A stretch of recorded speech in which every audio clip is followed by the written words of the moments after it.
Have you ever let your emotions get the best of you and then regretted it later? Today we're going to talk about how to become an objective observer so that you can stay calm in emotionally charged situations. This morning was a snow day for my family, so we got to sleep in and stay in our jammies and be nice and cozy for a while and just have a nice slow morning.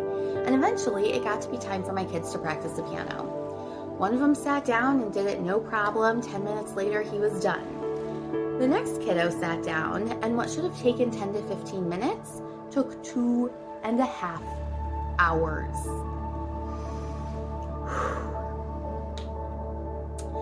The first hour, I was very calm and supportive and encouraging, and after that, I started to get a little frustrated and started saying some things out of frustration that were not necessarily my proudest parenting moments, right? And I realized that I needed to step back from the situation because I was just making it worse, right? As I got more emotional, he was getting more emotional. And so I decided I was going to step back and become an objective observer of the situation and said, you know what? We're going to take a break. Let's get something to eat. We'll come back a little bit later and wrap this up. Okay? So we did that. He came back, he played his pieces, and everything was fine. We have a tendency to lean in with our emotions when other people are coming at us with their emotions, right? We attach to what they're feeling and we start feeling that way also.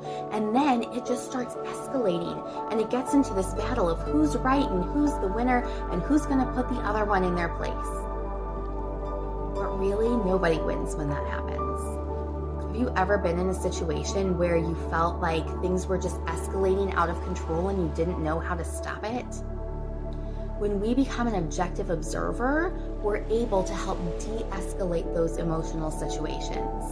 So what we do is when we start noticing that things are getting a little emotionally involved, or even if we're not emotional yet, but someone comes at us and they're feeling emotional, we can take a step back and say, okay, I'm going to take my emotions and put them over here and look at this objectively. What are the facts? What's happening right now that this person is upset? Why are they feeling triggered? Maybe it is something to do with this specific scenario, but most likely something happened earlier in the day, or something's going on with their family and they're on edge, or maybe something triggered something in their subconscious from their childhood.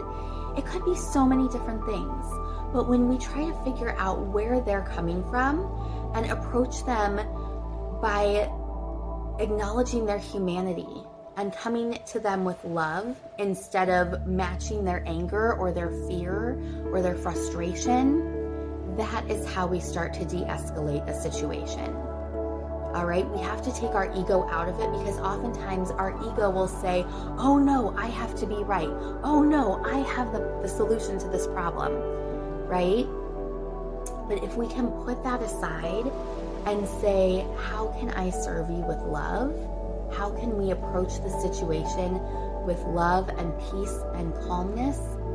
That is how everybody ends up a winner.